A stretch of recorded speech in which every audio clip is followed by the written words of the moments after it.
Subscribe my YouTube channel FR Sound. আল্লাহ কোরআনে বললেন বিআইয়ি যামবিন কুতিলাত। আল্লাহু আকবার। ঠিক এই রকম করুণ পরিস্থিতিতে আল্লাহ পাক আমাদের নবীকে পাঠালেন।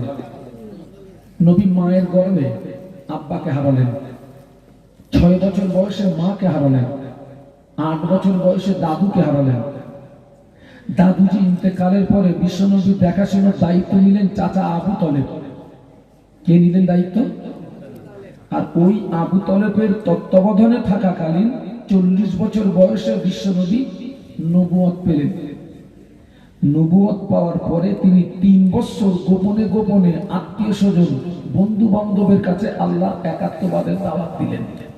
3 বছর পরে তিনি প্রকাশ্য ময়দানে নামলেন। লা ইলাহা ইল্লাল্লাহ বলুন, সবাই মিলে বলুন মুহাম্মাদুর। আচ্ছা, বাংলা মানে কি? একজন বলুন তো সঠিকভাবে, লা ইলাহা ইল্লাল্লাহ মুহাম্মাদুর রাসূলুল্লাহ। একজন এর সঠিক মানেটা বলুন।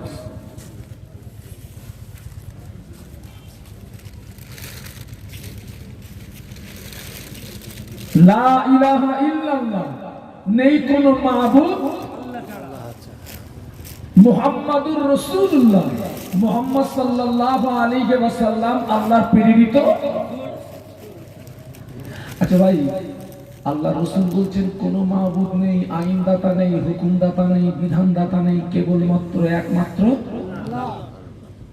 যারা সূর্য উপাসক, অগ্নি উপাসক, তারকা উপাসক, বিশ্বনবীর একটি কথাতে তাদের সব স্রষ্টার গলায় কি হলো বলুন? সব শেষ।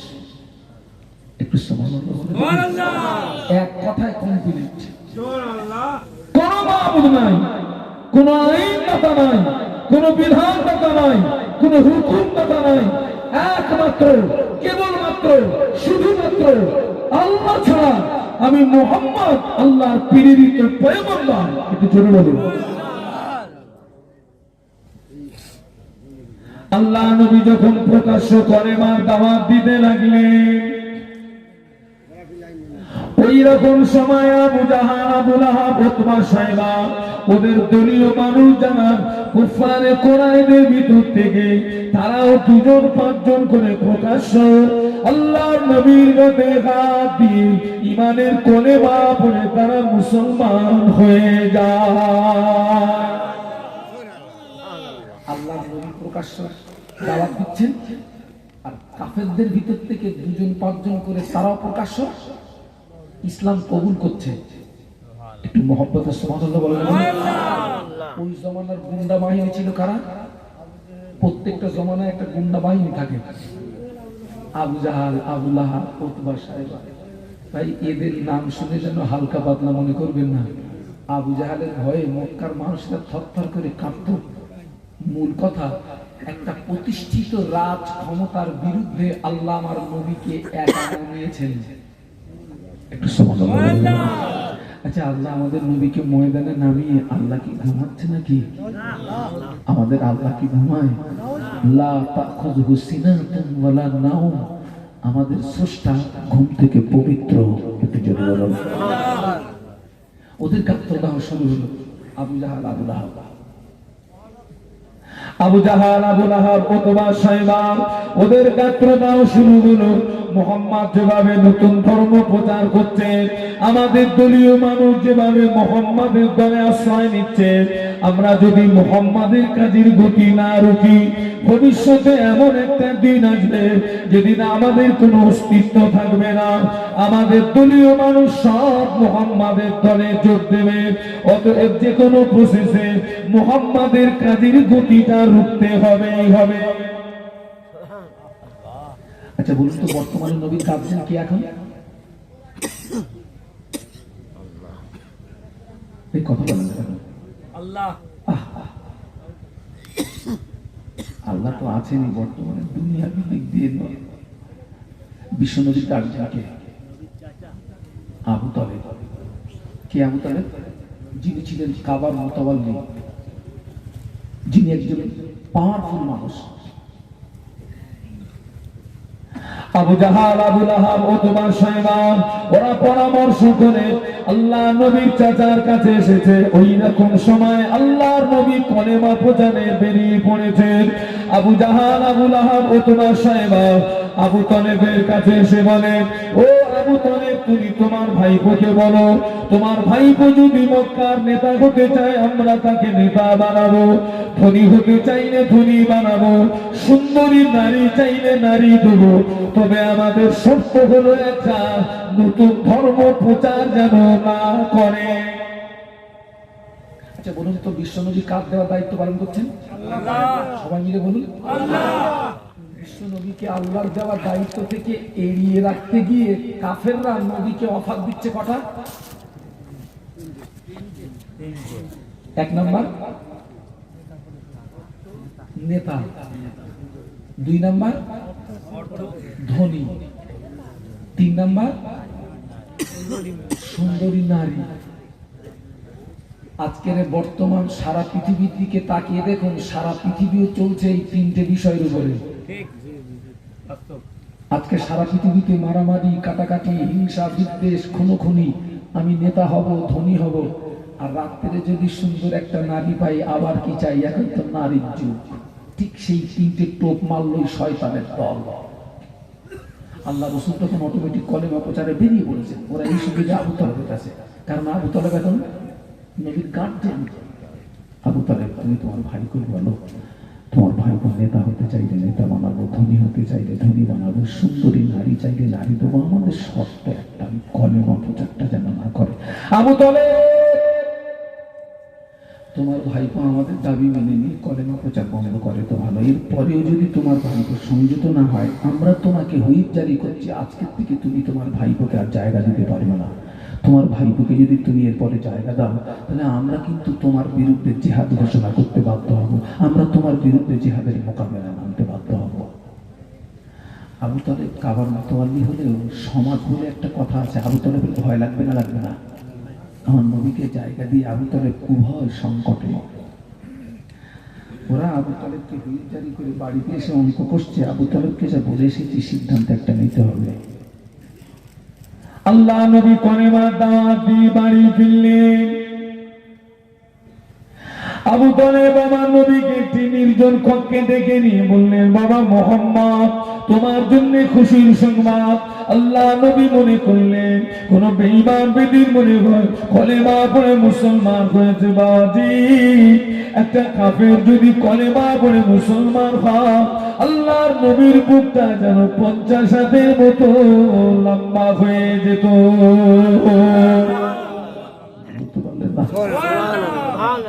যদি ইসলাম কবুল করতো, নবীর মনটা আনন্দে ভরে উঠত। কি খুশির সংবাদ! মক্কার বিশিষ্ট ব্যক্তিরা আমায় বলে গেল, তুমি যদি মক্কার নেতা হতে চাও তারা তোমায় নেতা বানাবে, ধনী হতে চাইলে ধনী বানাবে, সুন্দরী নারী চাইলে নারী দেবে। শর্ত হলো বাবা, কলেমা প্রচারটা করা যাবে না, নতুন ধর্ম প্রচার করা যাবে না।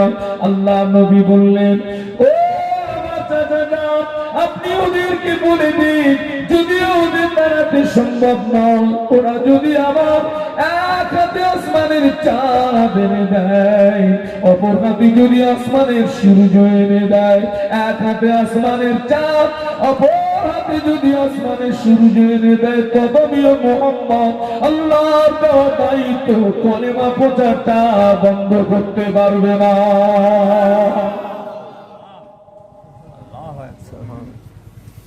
এর নাম নবী। এর নাম কি? জোরে বলেন না। আবু তালেব বলে, বাবা তুমি যদি ওই কাজটা বন্ধ না করতে পারো, শেষ কথা শোনো, আজকে থেকে আমি তোমাকে আর জায়গা দিতে পারবো না। ও ছেলেরা, চোখকে বলো আজকে একটা ঘুমিও না। ন্যায়ের উপরে থাকতে গেলে, সত্যের উপরে থাকতে গেলে আপনার থেকে সব দূরে সরে যাবে। পারে যেতে, বাপ যেতে পারে, মা যেতে পারে, ভাই যেতে পারে, বোন যেতে পারে, ছেলে যেতে পারে, মেয়ে যেতে পারে, বন্ধু বান্ধব চলে যেতে পারে।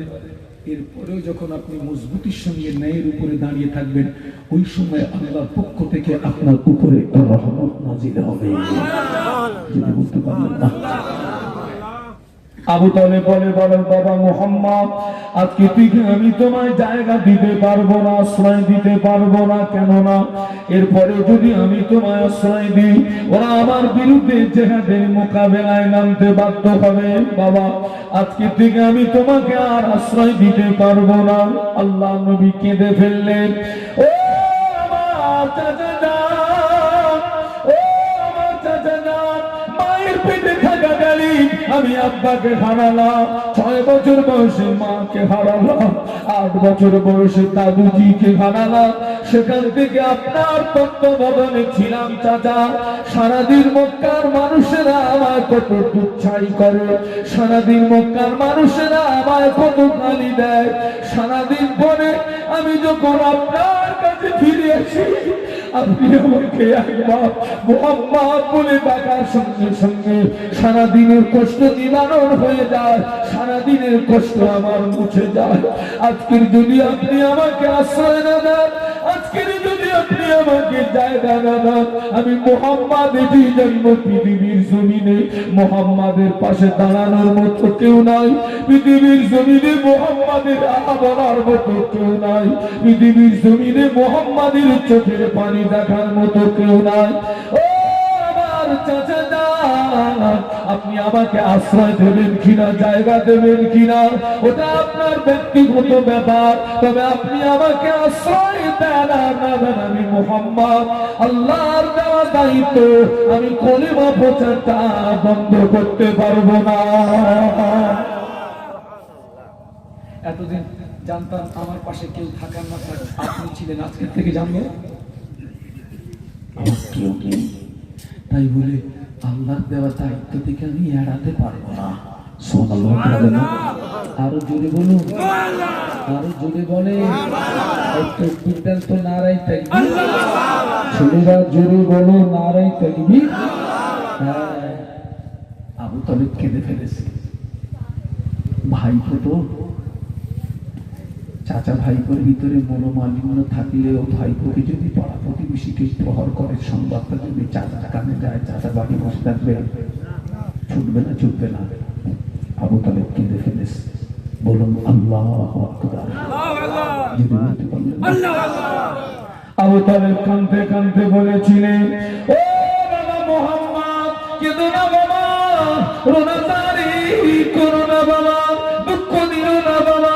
ও বাবা মুহাম্মদ, কেঁদো না বাবা, দুঃখ দিও না বাবা, রোনাজারি করো না বাবা। যাও, আমি তোমায় হুকুম দিয়ে দিলাম, যেথায় তোমার ইচ্ছা সেথায় তুমি কলেমা প্রচার করো, যেথায় তোমার ইচ্ছা সেথায় তুমি কলেমা দাওয়াত দাও।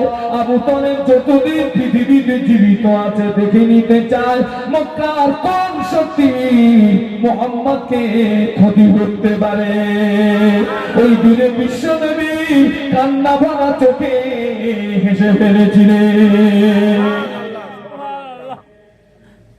আচ্ছা, আপনারা বলুন তো, আল্লাহ নবী মক্কাবাসীদের উপকার করছিলেন না ক্ষতি করছিলেন? এই জোরে বলেন। ও পিছনের ভাইরা, সামনে আসা যাবে না?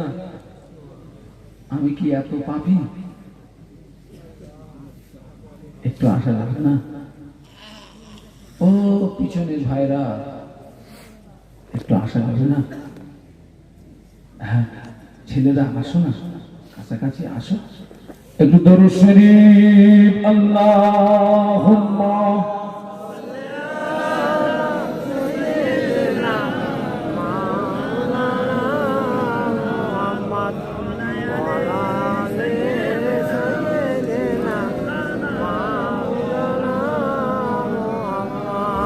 এতগুলো মানুষ বাবা, এই সময়টা অত্যন্ত গুরুত্বপূর্ণ সময়। আমরা ফজরের রক্তে কাছাকাছি এসে গেছি না বাবা?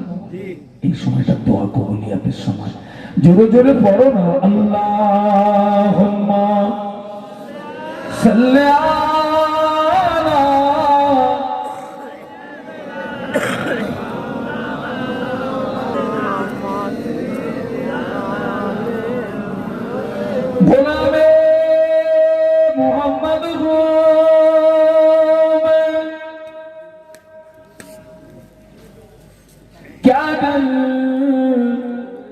है मुझको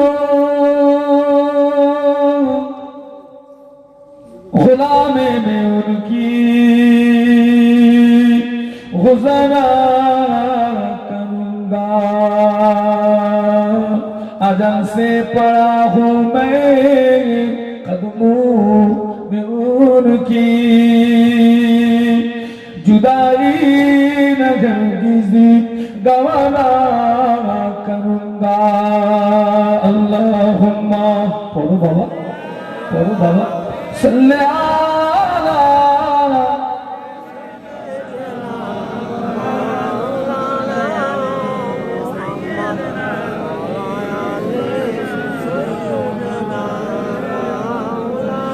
पैगंबरों का रोज़ा दिखा दे खुदाया, दरे मुद्दत से मिला दे खुदाया, शराबे मोहब्बत पिला दे खुदाया।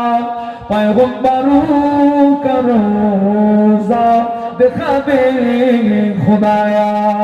अल्लाहुम्मा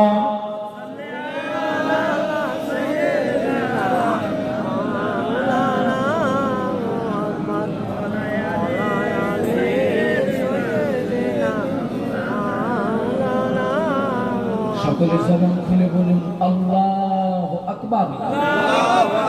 না হয়নি, আরো জবান খুলে বলুন। আমরা যখন অন্য জায়গায় স্লোগান দেই আমার নেতা তোমার নেতা, কিছু কিছু মুসলমানের গলার শীত 2 ইঞ্চি করে উঁচু হয়, ওখানে স্লোগান দিয়ে লাভ নাই, কোনো লাভ নাই। জবান খুলে বলুন আল্লাহু আকবার।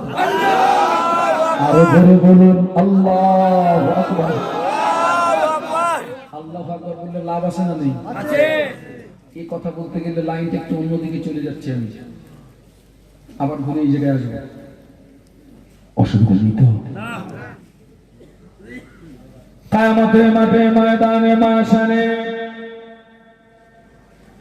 আল্লাহ পাক নিজে বিচারক হবে, ইনসাফের পাল্লা খাড়া করবেন, পাপ নেকিকে ওজন করা হবে।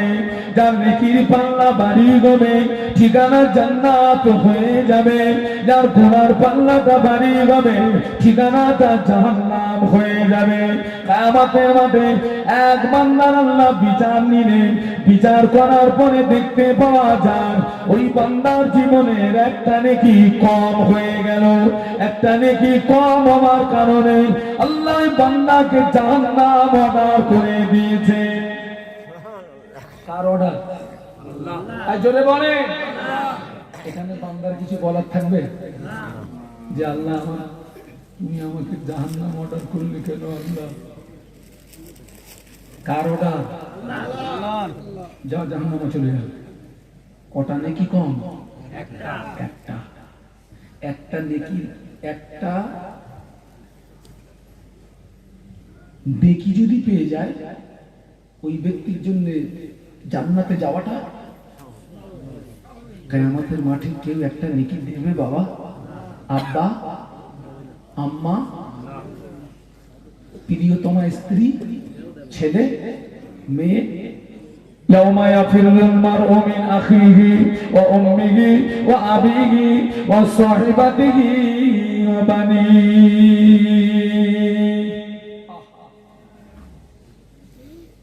কিয়ামতের মাঠে ময়দানে মাশারে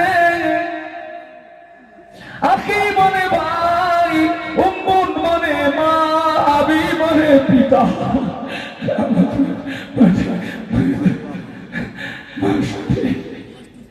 ছেলে বাপ থেকে পালিয়ে যাবে, বাপ ছেলে থেকে পালিয়ে যাবে, মা মেয়ে থেকে পালিয়ে যাবে, মেয়ে মাকে থেকে পালাবে। এই চিন্তায় বাপ চিন্তায় পড়ে যাবে, ছেলে যদি আমার কাছে একটা নেকি চায়, ছেলে চিন্তা করবে বাপ যদি আমার কাছে একটা নেকি চায়। কিয়ামতের মাঠে একে অপর থেকে পালিয়ে যাবে, হারিয়ে যাবে। কিয়ামতের মাঠে কেউ একটা নেকি দেবে না। পারো না, যা জাহান্নামে চলে যাও। বান্দা কাঁদতেছে, থরথর করে কাঁপছে, চোখ দিয়ে টপ টপ করে পানি গড়িয়ে যায়। আল্লাহ আমায় জাহান্নামায় দিও না, আল্লাহ জাহান্নামায় দিও না। ও ছেলেরা, জোয়ানেরা, আল্লাহ নবী এই দোয়াটা বেশি বেশি করতে, আল্লাহুম্মা আজিরনি মিনান নার। বলুন সুবহানাল্লাহ। আল্লাহুম্মা আজিরনি মিনান নার। এই দোয়াটা নবী বেশি করতেন। মিশকাত শরীফের রিওয়ায়েতে এসেছে, মাগরিবের ফরজ নামাজ আদায় করে যে ব্যক্তি 7 বার আল্লাহুম্মা আজিরনি মিনান নার পড়বে, মাগরিব থেকে ফজর পর্যন্ত আমার আল্লাহ ওই ব্যক্তিকে জাহান্নামের ছাড়পত্র দিয়ে দেয়। আবার ফজরের ফরজ নামাজ পড়ে যে ব্যক্তি 7 বার আল্লাহুম্মা আজিরনি মিনান নার পড়বে, ফজর থেকে মাগরিব পর্যন্ত আমার আল্লাহ ওই ব্যক্তিকে জাহান্নামের ছাড়পত্র দান করে। নবী দোয়াটা করতেন, আল্লাহুম্মা আজিরনি মিনান নার। এই দোয়াটা বেশি বেশি করবেন। আল্লাহ আমায় জাহান্নামে দিও না, আল্লাহ আমায় জাহান্নামে দিও না।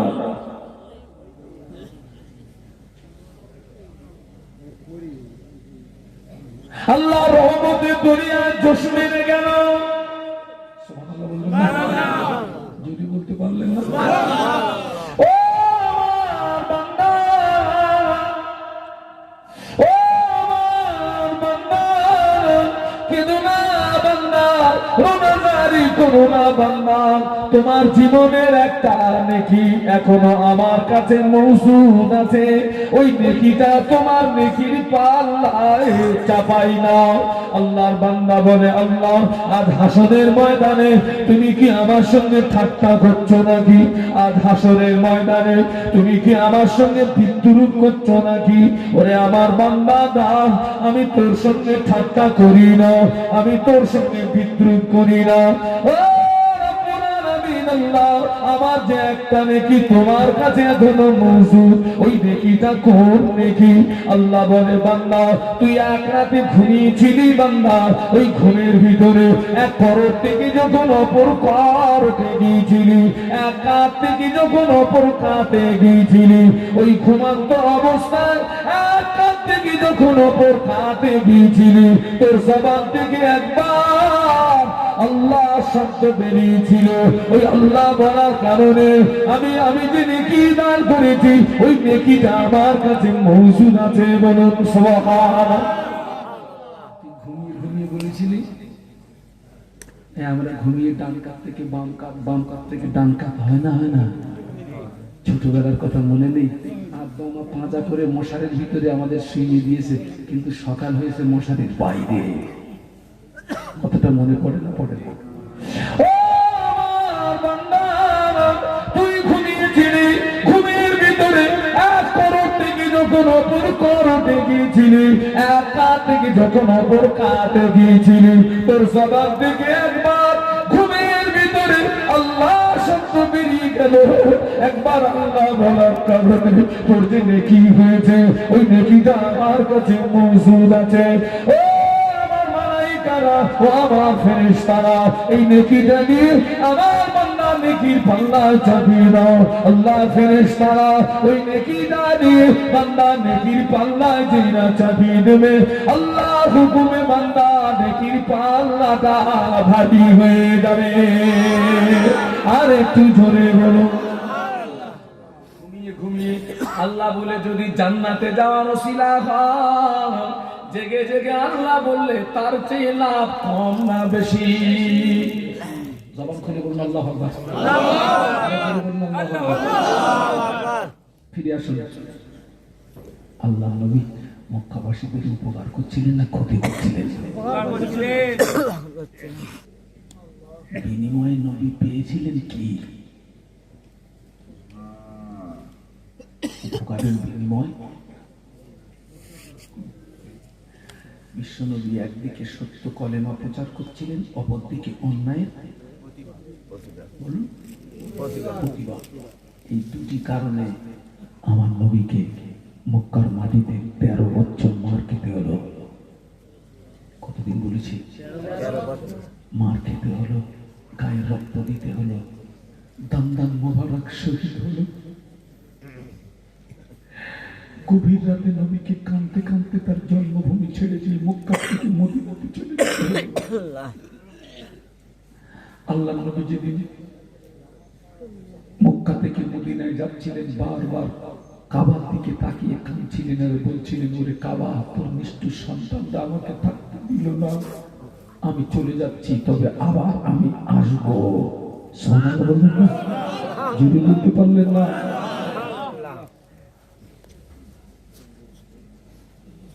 রেখে দেন, চলে আসুন ফুরফুরায়। আমরা হানফি মযহাবের মানুষ, সিলসিলাগত দিক দিয়ে মুজাদ্দিদে জামান দাদা হুজুর পীর কেবলা রাহমাতুল্লাহ আলাইহি সিলসিলার অন্তর্ভুক্ত মানুষ তো নাকি? হাত তুলে দেখান, 2 হাত উঁচু করেন, আল্লাহ দরবারে ছবি হয়ে থাকেন। সবাই উঁচু করেন, তাকবীর দেন, নারায়ে তাকবীর, জোরে বলেন নারায়ে তাকবীর। সিলসিলায়ে হক মুজাদ্দিদে জামান, সিলসিলায়ে হক মুজাদ্দিদে জামান, আমার দাদু হুজুরের হক সিলসিলা, আমার দাদু হুজুরের হক সিলসিলা। নারায়ে তাকবীর। বলুন তো, মুজাদ্দিদে জামানকে আল্লাহ বাংলার জমিনে যখন পাঠিয়েছিলেন, বাংলার পরিস্থিতি তখন কি ছিল? বক্তব্য শুরু মনে রাখবেন, নিজে বাঁচো, অপরকে বাঁচাও, ওটা মনে রাখবেন। এই বাংলার পরিস্থিতি ছিল, বাংলার মুসলমান লুঙ্গির বদনে ধুতি পরত, বাংলার মুসলমান লুঙ্গির বদনে ধুতি পরত, বাংলার মুসলমান লক্ষ্মীর গলায় ধান দিত, বাংলার মুসলমান মনসার ডানা দিত, বাংলার মুসলমান দরগা করে শিরিক করত, বাংলার মুসলমান মাথায় টুপি দিতে জানতো না, বাংলার মুসলমান মুখে দাড়ি রাখতে জানতো না, মসজিদ চিনত না, মাদ্রাসা চিনত না। এমন পরিস্থিতি ছিল, বাংলার মুসলমান লুঙ্গির বদলে ধুতি, লক্ষ্মীর গলায় ধান দিত, মনসার ডালা দিত, দরগা করে শিরিক করত, মাথায় টুপি দিতে জানতো না, মুখে দাঁড়িয়ে রাখতে জানতো না, মসজিদ চিনত না, মাদ্রাসা চিনত না। ঠিক এইরকম করুণ পরিস্থিতিতে আল্লাহ পাঠালেন কাকে? মুজাদ্দিদুজ জামান, যিনি ছিলেন কত জেলার পীর? আরো জোরে বলে, 52 জেলার পীর পাঠালেন। আমার মুজাদ্দিদে জামান তিনি কি পারতেন না? ঘরের ভিতরে নামাজ রোজা তাসবিহ তেলাওয়াত জিকির আজকার মুরাকাবা মুশাহাদা করে তিনি আল্লাহকে রাজি করতে পারতেন না? পারতেন না?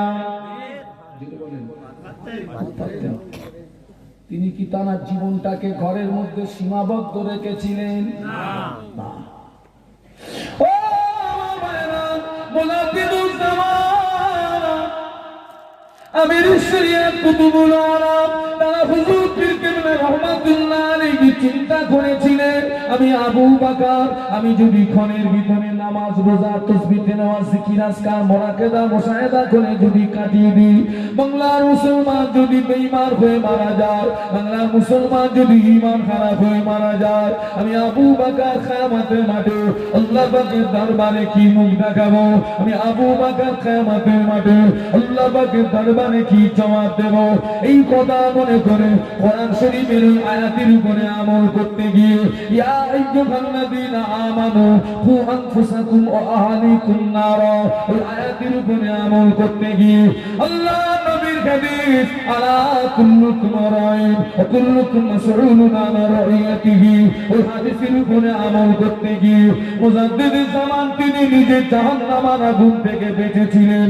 আহাল বর্গকে জাহান্নামের আগুন থেকে বাঁচাতে গিয়ে তামিলনাড়ুর কন্যাকুমারী থেকে শুরু করে বাংলাদেশের বরিশাল, কোথায় তামিলনাড়ুর কন্যাকুমারী, কোথায় বাংলাদেশের বরিশাল, কখনো পায়ে হেঁটে, কখনো পালকিতে চেপে, কখনো গরুর গাড়িতে চেপে, কখনো পায়ে হেঁটে, কখনো পালকিতে চেপে, কখনো গরুর গাড়িতে চেপে বিস্তীর্ণ এলাকা গায়ের রক্ত রক্ত পানি করে রাতের ঘুম হারাম করে 2 হাত দিয়ে বাংলার মাটি থেকে শিরিক বিদআতকে উৎখাত করে তিনি এ বাংলাকে একটি গোলাপ ফুলের বাগান তৈরি করেছিলেন। আর একটু জোরে বলুন, আর একটু জোরে বলুন। আজ আমাদের মাথায় টুপি, আমাদের মুখে দাড়ি, আমরা মসজিদ চিনেছি, মাদ্রাসা চিনেছি।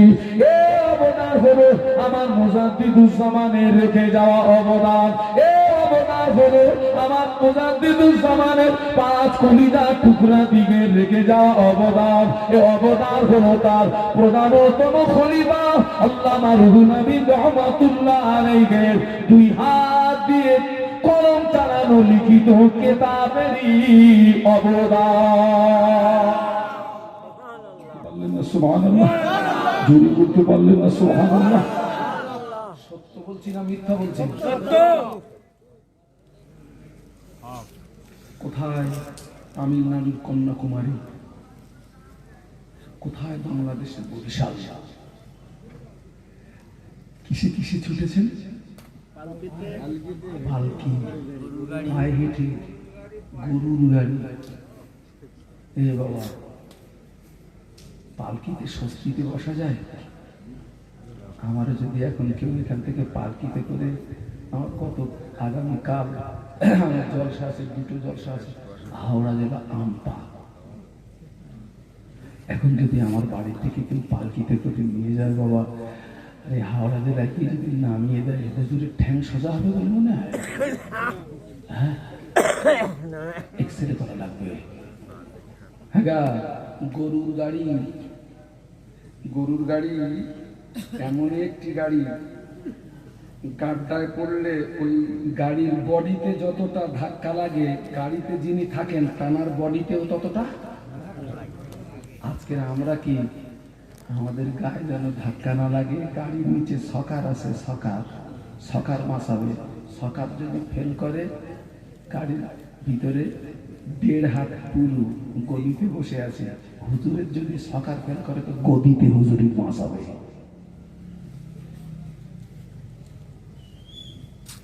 পালকিতে চেপে, পায়ে হেঁটে, গরুর গাড়িতে চেপে তামিলনাড়ুর কন্যাকুমারী থেকে শুরু করে বাংলাদেশের বরিশাল বিস্তীর্ণ এলাকা গায়ের রক্ত পানি করে রাতের ঘুম আরাম করে 2 হাত দিয়ে বাংলার জমিন থেকে শিরিক বিদআতকে উৎখাত করে তিনি এই বাংলাকে একটি গোলাপ ফুলের বাগান তৈরি করেছিলেন।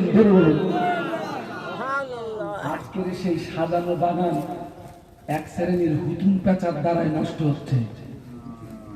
কত মানেন না? মানেন না? হুতুম পেঁচা, হুতুম পেঁচা চেনেন? তাও কথা বলে না, দিনে বার হয় না। কখন বার হয়? রাতে বার হয়।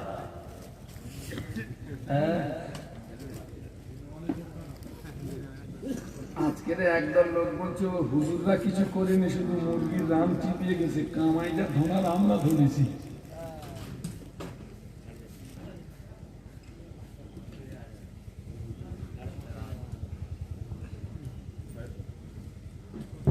মুজাদ্দিদুজ্জামান আমির শরিয়ত কুতুবুল আলম দাদা হুজুর পীর কিবলা রহমাতুল্লাহ আলাইহি বাংলাদেশে ওয়াজ করতে গিয়েছেন। যে বাড়িতে হুজুরের দাওয়াত, ওই বাড়িতে হুজুর 3 শাঁস খেয়েছেন। কষা 3 শাঁস খাওয়ার পরে জানতে পারলেন ওই বাড়িওয়ালাটা সুদখোর। বাড়িওয়ালা কি? এখানে একটা প্রশ্ন আসতে পারে, দাদা হুজুর এত বড় আল্লাহর ওলি সুদির মাল খাচ্ছে, আগে কেন বুঝতে পারেনি? এবার প্রশ্ন আসে না? কত বলেন না কেন? নবী বড় না ওলি বড়? নবী আল্লাহ বানিয়ে পাঠান, ওলি কিন্তু বানিয়ে পাঠান না। পৃথিবীতে যত নবী এসছেন আল্লাহ নবীদেরকে বানিয়ে পাঠিয়েছেন। বিশ্ব নবী কি সব বিষয়ের খবর আগাম জানতেন? না, আল্লাহ নবীকে যতটা জানিয়েছেন ততটাই, তার বেশি নয়। নবীর জন্য যদি এই হয়, ওলিদের ব্যাপারে মিসফায়ার হওয়াটা কোনো। হুজুর বাড়িওয়ালাকে ডাকলেন, বাবা বাড়িওয়ালা, ও বাবা বাড়িও না, আমি তোমার সম্পর্কে এমন একটি কথা শুনেছি, বাবা কথাটা কি সত্য নাকি? আহা আহা, বাড়িওয়ালা বললেন, জি হুজুর, আপনি যেটা শুনেছেন সঠিক শুনেছেন। মুজাদ্দিদুজ্জামান বলেছিলেন, ও বাবা বাড়িওয়ালা, ফুরফুরার আবু বকর সুদের মাল গ্রহণ করে নাও, ফুরফুরার আবু বকর সুদের মাল খায় নাও। আমি না জেনে খেয়ে ফেলেছি বাবা, আমার খাওয়ার দামটা তোমায় নিতে হবে। বাবা আমি না জেনে খেয়ে ফেলেছি বাবা, আমার এই খাওয়ার দামটা তোমার নিতে হবে। আচ্ছা দাদা হুজুরের খেতে যে খাওয়ার দাম নেবে এরকম কপাল ফাটা কেউ আছে? হুজুর বেয়াদবি মাফ করুন, হুজুর আপনি আমায় লজ্জা দেবেন না, হুজুর আপনি আমায় শরম দেবেন না, হুজুর বেয়াদবি মাফ করুন, হুজুর আপনি আমায় লজ্জা দেবেন না। আমি অঙ্গীকারবদ্ধ হচ্ছি, আমি তওবা করছি, জীবনে কোনোদিন আর সুদ খাবো না। সুবহানাল্লাহ বলতে পারবেন না? আমি অঙ্গীকারবদ্ধ হচ্ছি। ও বাবা বাড়িও, ও যুবকেরা, পাকা শুরু করো যদি তওবা করো। আমার মুজাদ্দিদুজ্জামানের বক্তব্য, ওই বাড়িতে খাওয়া যাবে না, বছর কাল অপেক্ষা করা লাগবে। কতদিন? জোরে বলেন। পাকা শুক্র যদি তওবা করে, তওবা করলে বাড়ি বছরকাল অপেক্ষা করতে হবে। মুজাদ্দিদুজ্জামান বললেন, ও বাবা বাড়িওয়ালা, আমি আবু বকর, আমি যে তোমার বাড়িতে 3 শাক খেয়েছি, আমার খাওয়ার দামটা তোমায় নিতে হবে।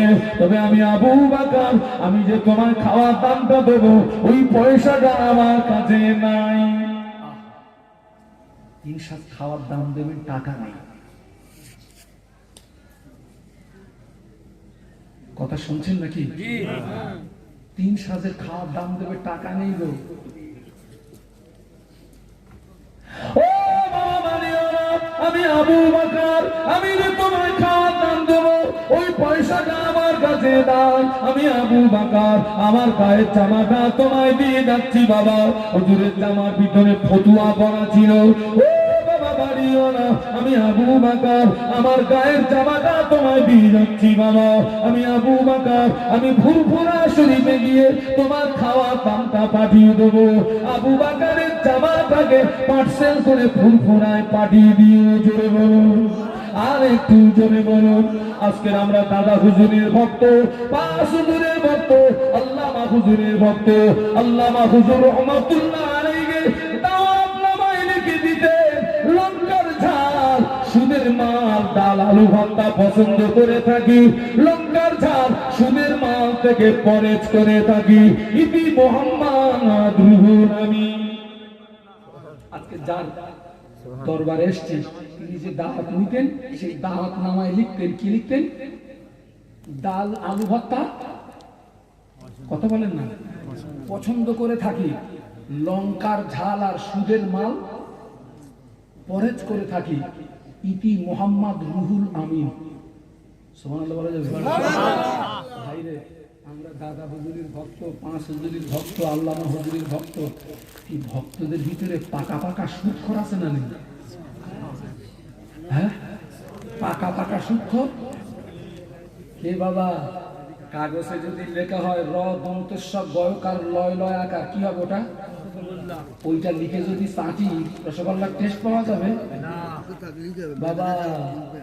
এদিকে সুদ খাবো, ওদিকে দাদা হুজুর, পাঁচ হুজুর ভালোবাসি, আল্লামা হুজুরের ভালোবাসি, ও তো তুই কাগজে লিখে চাটতেছিস। তোর ভালোবাসা তো প্র্যাকটিক্যালি না। হ্যাঁ, ও বাবারা, ও যুবকেরা, জওয়ানেরা, মুজাদ্দিদুজ্জামানের ওসিয়তনামা কি আপনারা দেখেছেন? ওসিয়তনামা, হুজুর জীবনে একটা ওসিয়তনামা লিখে গিয়েছেন। ওই ওসিয়তনামায় লিখেছেন, মক্কা মদিনা ব্যতীত সারা পৃথিবীর সর্বস্থানে আখিরি যোহরের নামাজ পড়তে হবে।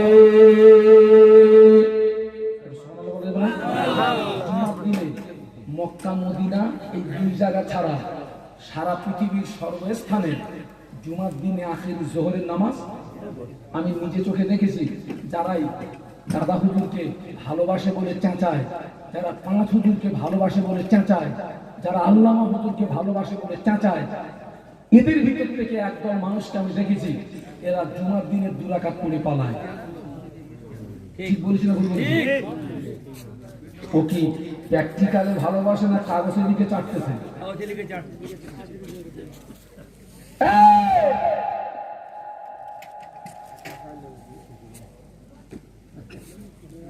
আজকের যার আমিনা এসেছে তিনি আখিরি জোহর প্রসঙ্গ কিতাব লিখেছেন না লেখেননি?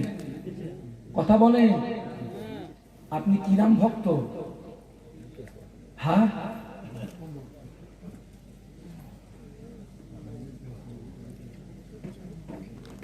ও যুবকেরা, আজ দরবারে এসেছি আখিরি জোহর সম্পর্কে তিনি কলম চালিয়েছেন, কিতাব তিনি লিখে গিয়েছেন। আমরা আল্লামা হুজুরকে ভালোবাসি দাবি করি, আখিরি জোহরের নামাজ পড়ি না। আমি ঘুরিয়ে বলবো, তুমি আসল ভালোবাসো না, তুমি কাগজে লিখে চাটো।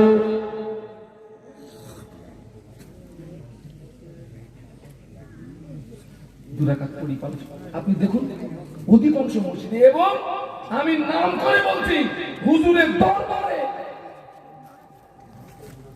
2 রাকাত পড়ে পালায়। এক শ্রেণীর ভক্ত।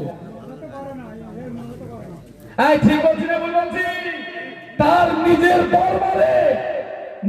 দরবারে তার জীবনের রক্ত পানি করা ফসল তাও আমরা মানি না।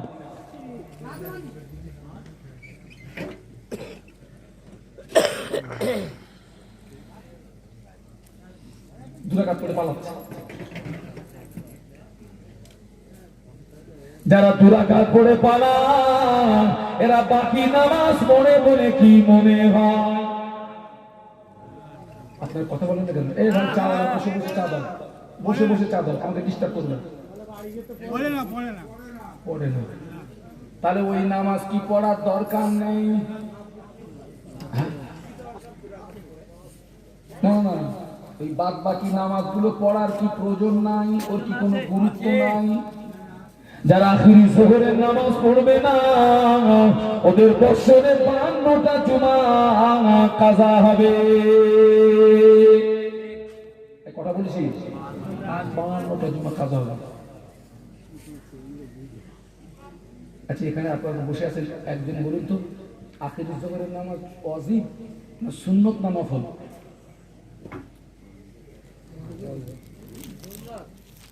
সুন্নত। একজন বলছে সুন্নত, আর কেউ আছে? তার মানে আপনারাও পড়েন নতুন?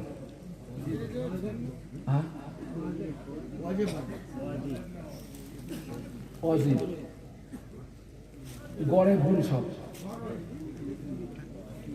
আখিরি জোহরের নামাজ ওয়াজিব নয়, আখিরি জোহরের নামাজ সুন্নাত নয়, আখিরি জোহরের নামাজ নফল নয়, আখিরি জোহরের নামাজ ফরজের নিয়তে পড়া লাগবে। কি বলেছি? যাওয়ার সময় হুজুরের কিতাবটা কিনে যাবেন। তার মানে আমরাও পড়ি না, ওরাও পালায় আমরাও পালাই, কিন্তু হুজুর হুজুর হুজুর হুজুর।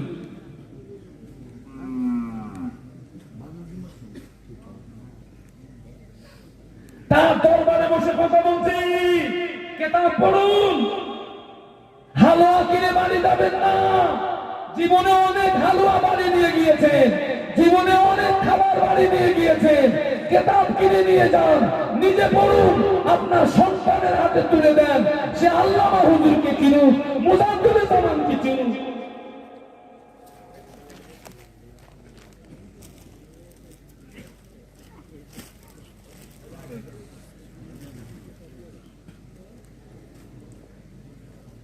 মদিনা মসজিদে নববী শরীফে আল্লাহ নবীর ইমামতিতে নামাজ পড়ান একজন সাহাবী আল্লাহ নবীর পিছনে 2 রাকাত ফজরের ফরজ নামাজ পড়ে ওই সাহাবী মসজিদ থেকে দ্রুত বাড়িতে চলে যায়। মসজিদে আর অপেক্ষা করেন না, মসজিদে আর দেরি করেন না, অমনি বাড়িতে চলে যায়। আল্লাহ নবীর নসিহত শোনার জন্য অপেক্ষা করেন না। ওই সাহাবী 2 রাকাত ফজরের ফরজ নামাজ পড়ে চলে যায়। অন্য সাহাবীরা ওই সাহাবীর ব্যাপারে আল্লাহ নবীর কাছে নালিশ করলেন, ইয়া রাসূলুল্লাহ হাবিবাল্লাহ, ইয়া রাসূলুল্লাহ হাবিবাল্লাহ, হুজুর বেয়াদবি মাফ করো, আপনার অমুক সাহাবী 2 রাকাত ফজরের ফরজ নামাজ পড়ে অমনি দ্রুত বাড়িতে চলে যায়, আর মসজিদে অপেক্ষা করে না, আর মসজিদে দেরি করে না। আল্লাহ নবী ওই সাহাবীকে ডাকলেন, ও বাবা সাহাবী, ও বাবা সাহাবী, কেন তুমি 2 রাকাত নামাজ পড়ে চলে যাও, কেন অপেক্ষা করো না, কেন দেরি করো না? ওই সাহাবী আল্লাহ নবীর নূরের বদনের দিকে তাকিয়ে কেঁদে ফেললেন, ইয়া রাসূলুল্লাহ হাবিবাল্লাহ, হুজুর বেয়াদবি মাফ করুন, আমরা স্বামী স্ত্রী 2 জন, আমাদের 2 জনের ভিতরে কাপড় মাত্র একটি, আমরা স্বামী স্ত্রী 2 জন, 2 জনের ভিতরে কাপড় মাত্র একটি। আমি যখন মসজিদে আসি, আমার বিবি উলঙ্গ হয়ে গুহার ভিতরে প্রবেশ করে, ওই কাপড়টাকে পরে আমি নামাজ আদায় করি। হুজুর আমি যদি নামাজ আদায় করে আপনার ওয়াজ নসিহত শোনার জন্য আমি যদি অপেক্ষা করি, দেরি করি, সূর্য যদি উদয় হয়ে যায়, আমার বিবির নামাজটা কাজা হয়ে যাবে, আমার বিবির নামাজটা ছুটে যাবে। এই জন্য আমি দেরি না করে আমি 2 রাকাত নামাজ পড়ে দ্রুত বাড়িতে চলে যাই। এই কাপড়টা পরে আমার বিবি নামাজ আদায় করে আমি উলঙ্গ হয়ে গুহার ভিতরে প্রবেশ করি, আমার বিবি নামাজ আদায় করে গুহার ভিতরে প্রবেশ করে, আবার ওই কাপড়টাকে পরে আমি হালাল রুজি অন্বেষণের জন্য আল্লাহ আর জমিনে ছড়িয়ে পড়ি। হুজুর বেয়াদবি মাফ করো, স্বামী স্ত্রীর ভিতরে একটা কাপড় থাকার কারণে আমি অপেক্ষা করতে পারি না, অমনি নামাজটা পড়ে আমি চলে যাই। আমি কি ঘুরিয়ে বললো ভাই, যারা 2 রাকাত পড়ে পালাচ্ছ বাকি কাপড় একটা? হ্যাঁ, তোর ওই কাপড় পরে কি তোর বাড়ির লোক জোর পড়বে?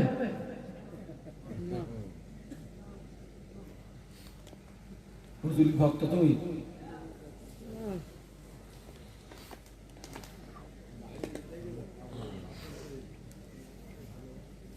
আল্লাহ আল্লাহ।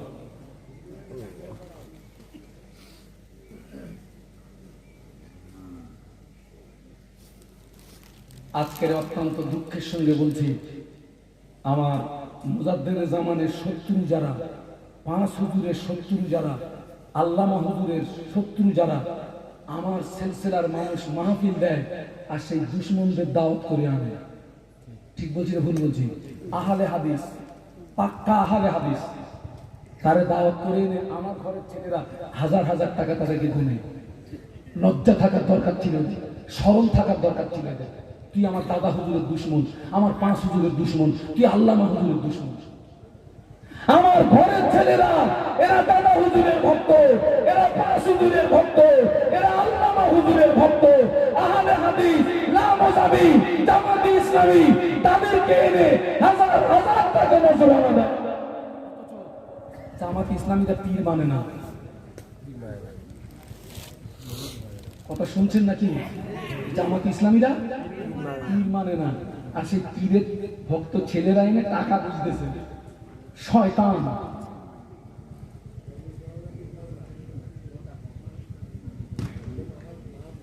তুমি কাগজের দিকে চাটতেছো, তুমি এখনো আমার আল্লামা হুজুরকে ভালোবাসো না। তুমি কাগজের দিকে চাকা পাঠি। তুমি ঠিক বলছি না ভুল বলছি? আয় জোরে বলেন। তার দরবারে আমরা,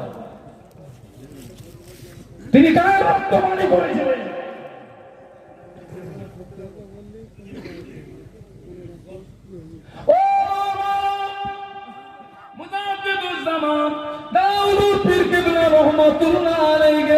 নিজে বেঁচে ছিলেন, আহাল গর্বকে বাঁচানোর জন্য বিস্তীর্ণ এলাকা ছুটলেন।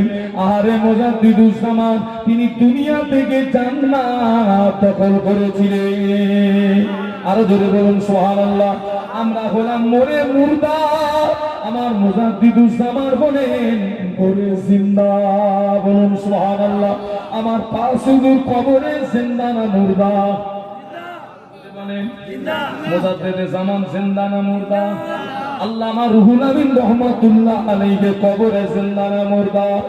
এখান থেকে কয়েক বছর আগে ফুরফুরা শরীফে মিসবাহ হুজুর পীর কেবলা রহমাতুল্লাহ আলাইহি ওয়াজ করতে করতে বলেছিলেন, বাবা শরীয়তে যদি কবর খোঁড়া যায় তো আমি আবু জাফর আমি কবর খুঁড়িয়ে দেখিয়ে দিতাম বসিরাতে বড় মাওলানা কবরের ভিতরে জিন্দা রয়েছে। আরো জোরে বলুন। মুজাদ্দেদে জামান নিজে বেঁচে ছিলেন, আহাল বর্গকে বাঁচানোর জন্য তার গায়ের রক্ত পানি করে দিলেন। আল্লামা হুজুরের জীবনের দুটো কথা শুনুন। আল্লামা হুজুর রহমাতুল্লাহ আলাইহি তিনি 32 বছর ধরে সমাজের মাটিতে কোরআন হাদিস ইজমা কিয়াসের মাপকাঠিতে ওয়াজ নসিহত করলেন, মানুষদেরকে ধর্মের দিকে ডাকলেন, মানুষদেরকে ধর্মের দিকে ডাকলেন, অন্যায় প্রতিবাদ করলেন। 32 বছর কোরআন হাদিস ইজমা কিয়াসের মাপকাঠিতে ওয়াজ নসিহত করার পরে তিনি চিন্তা করলেন, আমি রুহুল আমিন একদিন মরে যাব, আমি কবরে চলে যাব, আমার ওয়াজ কবরে চলে যাবে, আমি রুহুল আমিন একদিন মারা যাব, আমি একদিন কবরে চলে যাব, আমার ওয়াজ কবরে চলে যাবে। বাংলার মুসলমান যদি বেঈমান হয়ে মারা যায়, বাংলার মুসলমান যদি ঈমান হারা হয়ে মারা যায়, আমি রুহুল আমিন আল্লাহর দরবারে কি মুখ দেখাবো?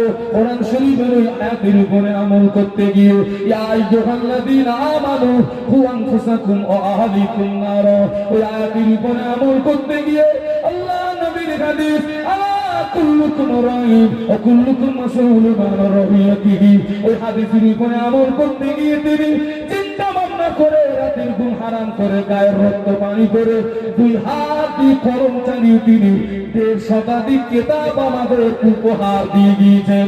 হুজুর আল্লামা বলে গেলেন, আমার ইন্তেকালের পরে আমার কিতাব যারা পড়বে, আমার কিতাব যারা অনুসরণ করবে, ওদেরকে অন্য কোন দলমত গোমরাহি করতে পারবে না, ওরা খাঁটি সুন্নাত ওয়াল জামাতের উপরে প্রতিষ্ঠিত থাকবে। কিয়ামতের মাঠে একটি মাত্র দল জান্নাতি হবে, ওই দলটির নাম হলো সুন্নাত ওয়াল জামাত।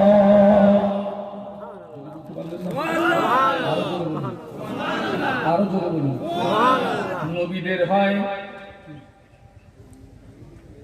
নবীদের হয় মুজিজা, নবীদের কি মুজিজা, আর ওলিদের হয় কারামাত। সারা পৃথিবীতে যত নবী রাসূল এসেছিলেন, প্রত্যেকটা নবীকে আল্লাহ মুজিজা দান করেছিলেন। ও আমার ভাইরা, একজন নবী ছিলেন, আল্লাহ তাকে এমন মুজিজা দিয়েছিলেন, কুম্বি ইজনিল্লাহ বললে কবরবাসী জিন্দা হয়ে যেত। বলুন সুবহানাল্লাহ। ওই নবী কবরে চলে গিয়েছেন, মুজিজা কবরে চলে গিয়েছেন। মুজিজা নবী মুসা আলাইহিস সালামের মুজিজা, লাঠির তরিয়ায় আঘাত করেছেন, 12টা রাস্তা বেরিয়ে গিয়েছে। বলুন সুবহানাল্লাহ। আল্লাহ নবী মুসা আলাইহিস সালাম কবরে চলে গিয়েছেন, মুজিজা কবরে চলে গিয়েছে। বিশ্ব নবীর অনেক সবচেয়ে বেশি মুজিজা আল্লাহ আমাদের নবীকে দান করেছেন। বিশ্ব নবীর শ্রেষ্ঠ মুজিজা হলো কোরআন শরীফ। আল্লাহর নবী কবরে চলে গিয়েছেন, কিন্তু শ্রেষ্ঠ মুজিজা কোরআন আজও পৃথিবীর জমিনে বিদ্যমান, কিয়ামত পর্যন্ত থাকবে।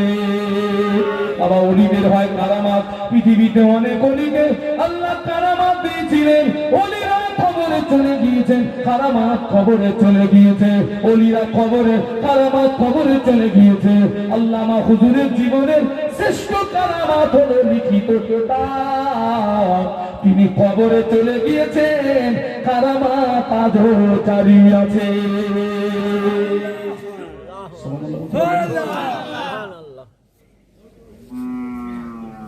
কিতাবগুলো একটু পড়ুন। ভালো যদি বাসতে হয়, সলিড ভালোবাসুন। আমার কথা বুঝতে পারছেন না? পাচ্ছেন না? আল্লাহ আমাদেরকে তৌফিক দান করুন। আল্লাহুম্মা আমিন। বলুন আল্লাহুম্মা আমিন। বাবা, আজকের আল্লাহর ওলিদের দরবার থেকে মানুষ পরিবর্তন হয়ে বাড়ি যায়।